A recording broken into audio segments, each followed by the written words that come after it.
The heat on Biak Island in May 1944 is suffocating, the kind of oppressive tropical humidity that makes even breathing feel like drowning in slow motion.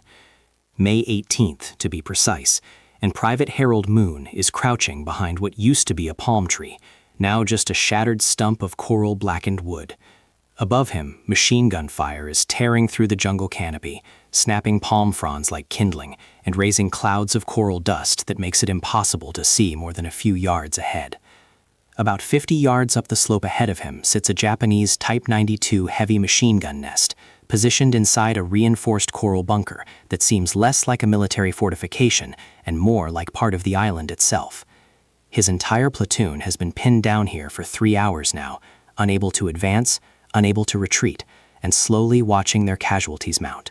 7 men are already dead. Several more are going to join them if nothing changes in the next few minutes.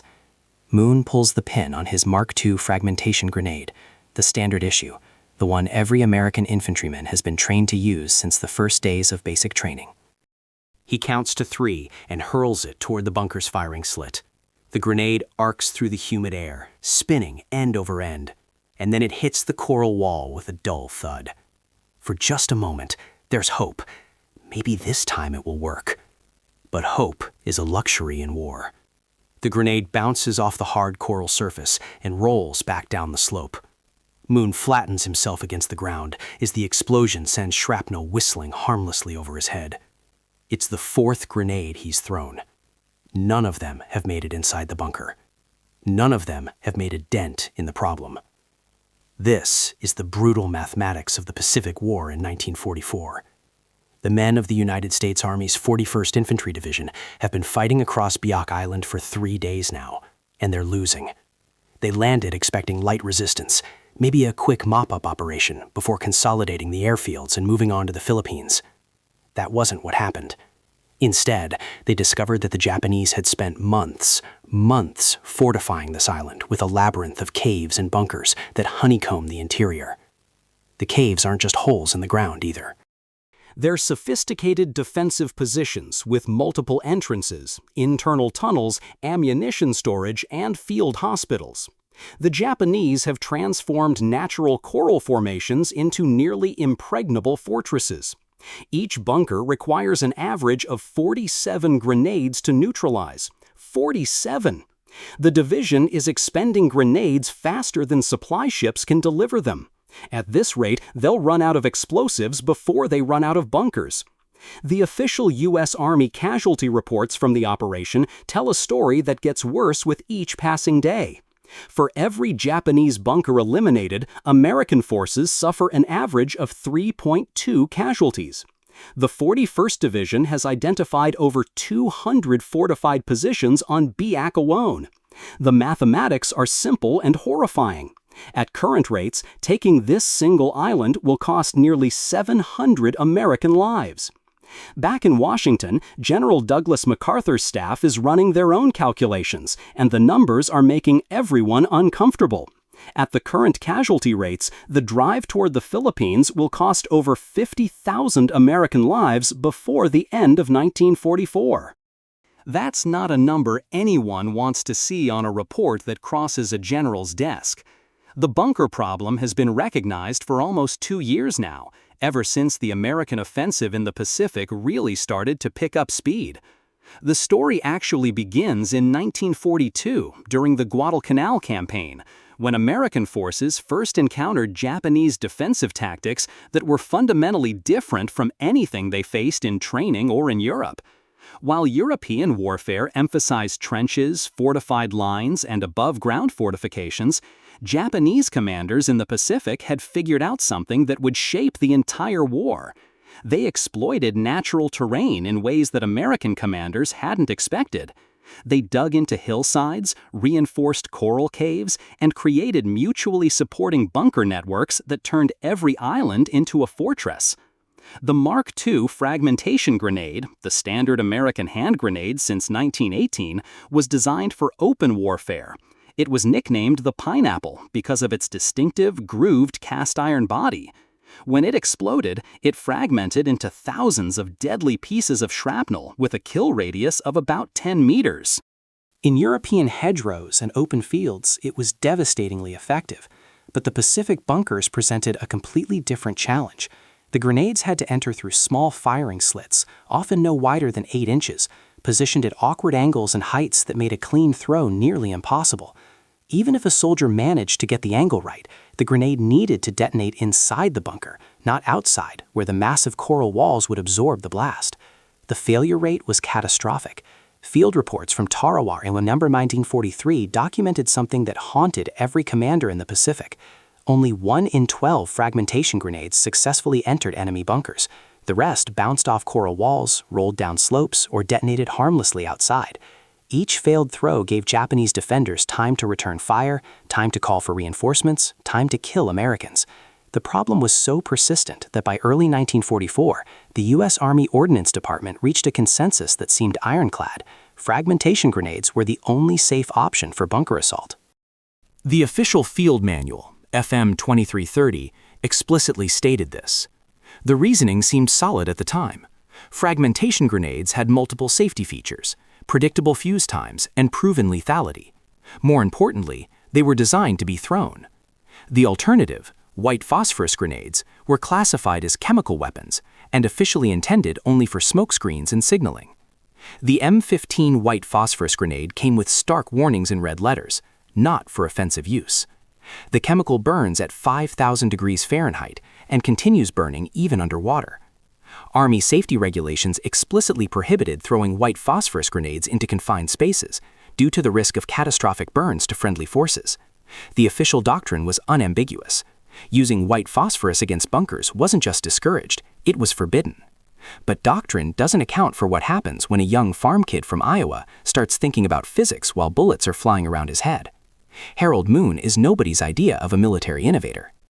Born in 1922 in Grundy County, Iowa, Moon dropped out of high school after 10th grade to work on his father's dairy farm. He has no engineering training, no weapons expertise, no tactical education beyond basic infantry school. His service record lists him as average in marksmanship and satisfactory in grenade throwing. Before the war, his biggest professional decision was whether to plant corn or soybeans in the North 40 acres.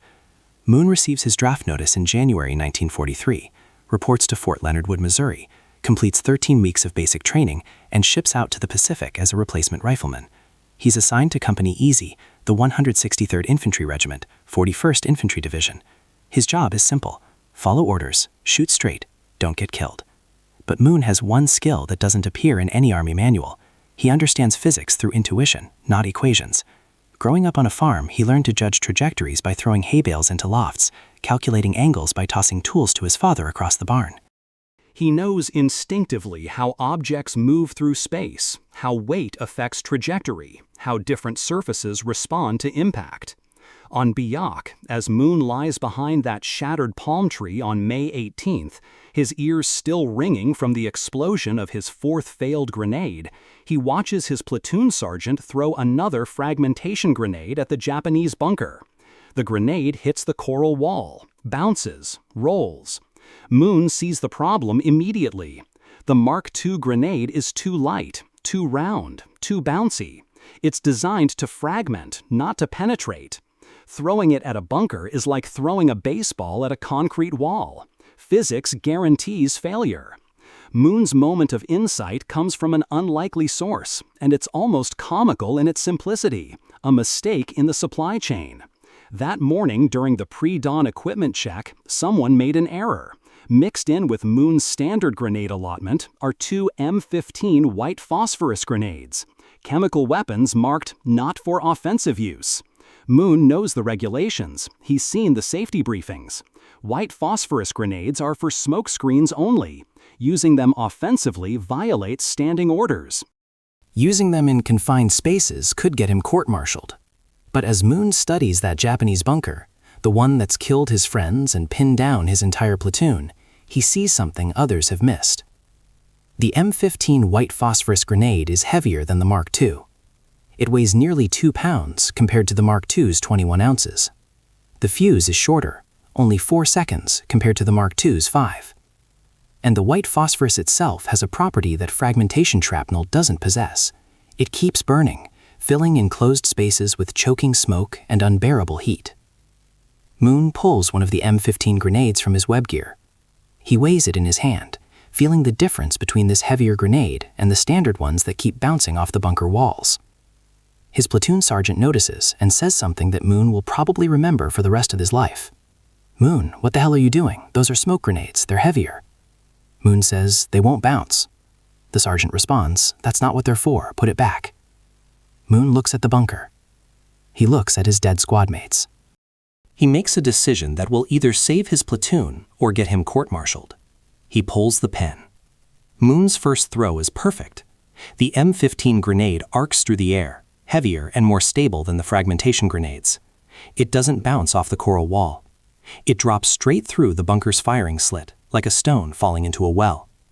Moon counts 1,000, 1,002, 1,003.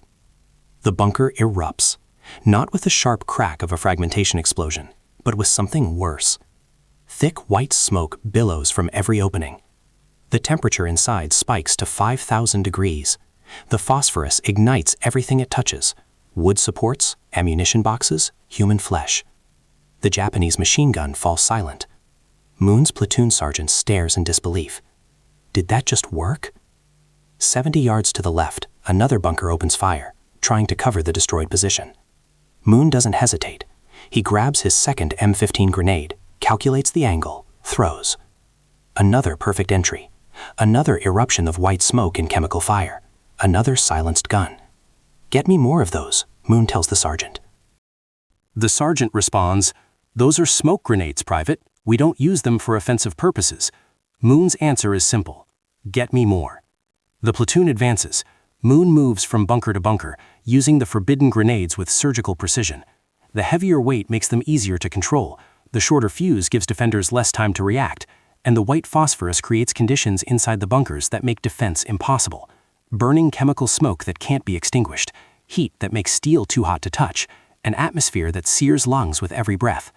By noon, Moon has cleared 8 bunkers. His company advances 400 yards, the fastest progress since the landing. Word spreads through the battalion. That crazy private in Easy Company is using white phosphorus grenades on bunkers, and it's working. Captain James Winters, Moon's company commander, confronts him during a brief lull in the fighting. Winters has the field manual open, pointing to the regulations. "Private, this is explicitly forbidden. White phosphorus grenades are chemical weapons. They're for smoke screens and signals only. Using them offensively violates the Geneva Convention." Moon gestures toward the battlefield, where medics are loading wounded men onto stretchers. "How many of those guys would be walking if I'd kept using the mark grenades that don't work?" "That's not the point." "That is exactly the point, sir. This could be a court-martial offense. Then court-martial me after we take this island." Winters closes the manual. He's a West Point graduate, trained to follow doctrine. But he's also been watching his men die for 3 days trying to follow regulations that don't match reality. He makes a decision that will define his career. "I didn't see anything. But if you get yourself killed doing this, I'm not writing a letter to your mother explaining you died violating direct orders." Moon nods. "Fair enough, sir." By sunset on May 18, 1944, Private Harold Moon has cleared 20 Japanese bunkers using white phosphorus grenades. His unauthorized technique has enabled his company to advance nearly a mile, more progress than the entire battalion made in the previous 3 days combined. The question now is whether the Army will adopt his method or court-martial him for it. When Moon's company commander submits his after-action report to battalion headquarters, he documents everything carefully.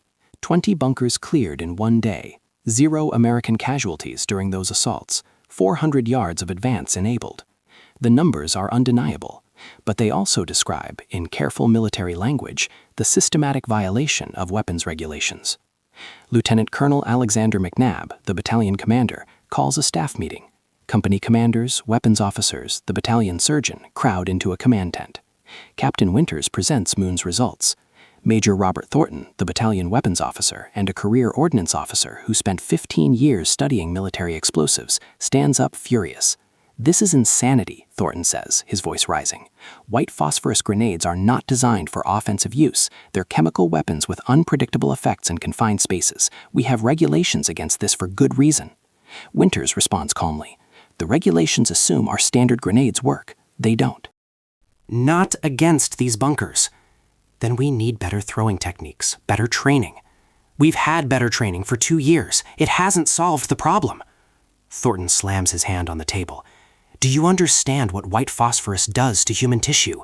It burns through skin, through muscle, through bone. It can't be extinguished with water, if even a fragment lands on one of our own men. Winters interrupts. Our own men are dying because we're using grenades that bounce off walls. The room erupts. Officers shout over each other, arguing doctrine versus results, regulations versus reality. Some support Winters. They've seen the bunker problem firsthand, watched men die following procedures that don't work. Others side with Thornton. The regulations exist for safety reasons, and one private success doesn't justify abandoning established doctrine. McNabb lets them argue for 5 minutes. Then he raises his hand for silence. Bring me Private Moon. 20 minutes later, Moon stands in the command tent, still covered in coral dust and mud. He's never been in a battalion headquarters before. He's certainly never been surrounded by this many officers, all staring at him. McNabb gets straight to the point. Private, Major Thornton tells me you're using white phosphorus grenades offensively. Is that correct? Yes, sir. You know that violates standing orders? Yes, sir. Why did you do it? Moon considers his answer carefully. He's a farm kid from Iowa talking to a lieutenant colonel, but he's also watched men die for 3 days because nobody questioned whether the regulations made sense. Sir, the Mark II grenades don't work against these bunkers. They bounce off. I needed something heavier that would go through the firing slits and stay inside. The M15 grenades are heavier, and the white phosphorus makes the bunkers uninhabitable. It works. Thornton interrupts.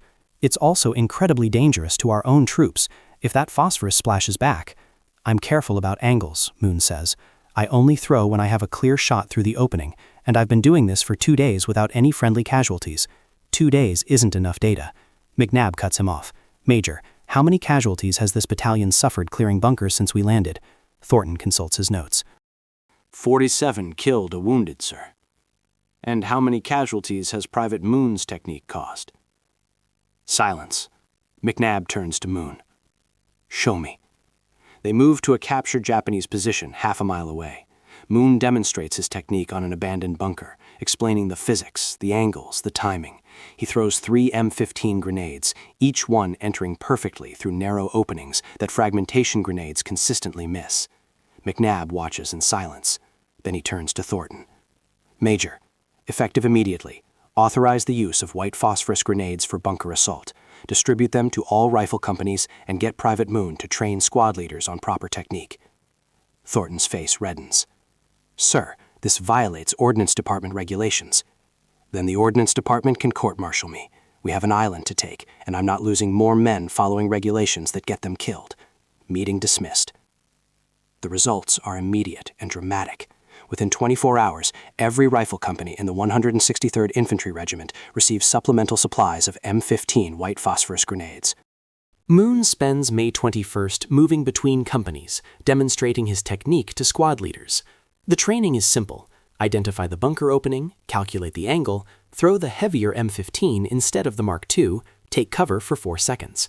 The battalion's casualty rate drops by 73% over the next week. Field reports document the transformation. Before Moon's technique, the 163rd Infantry reported 6.4 casualties per bunker eliminated. After adopting white phosphorus grenades for bunker assault, that number drops to 1.7 casualties per bunker, and most of those are from enemy fire during the approach, not from the assault itself. The technique spreads organically through the division. Soldiers talk. Word travels through foxholes and supply lines. By May 25th, companies in the 162nd and 186th Infantry Regiments are requesting white phosphorus grenades for bunker work. By May 28th, the entire 41st Division has adopted Moon's unauthorized method. The Japanese notice the change immediately. A diary recovered from a dead Japanese officer, Lieutenant Tishi Yamamoto, describes the new American tactics with alarm. The enemy now uses chemical fire weapons against our cave positions. The white smoke fills the tunnels and makes breathing impossible. The heat is unbearable. Men cannot stay at their posts. This is a terrible weapon that defeats our strongest defenses. June 2nd, 1944. The assault on Mokmar Airfield. This is the decisive battle for Biak. The airfield is the strategic objective. Whoever controls it controls air superiority over Western New Guinea. The Japanese have ringed the airfield with 68 fortified bunkers, creating overlapping fields of fire that make approach nearly suicidal. The 163rd Infantry Regiment draws the assault mission. Moon is now a squad leader, a battlefield promotion after his bunker-clearing success. His squad includes 8 men, all trained in his white phosphorus technique. The attack begins at 600 hours. Moon's company advances across open ground toward the airfield perimeter. Japanese machine guns open fire from concealed positions. The company takes cover in shell craters and behind wrecked equipment. Moon identifies 3 bunkers, creating a crossfire that pins down his platoon. He signals his squad to follow him. They move in bounds. One fire team providing suppression while the other advances. It's textbook infantry tactics, but with one crucial difference. They're not wasting grenades on failed throws. Moon reaches a position 30 yards from the first bunker. He pulls an M15 grenade, checks the angle, throws. The grenade enters the firing slit cleanly. 4 seconds later, white smoke erupts. The machine gun falls silent. Moon's squad advances. The second bunker is more difficult. The firing slit is smaller, positioned at an awkward upward angle. Moon has to expose himself to get the proper throwing position.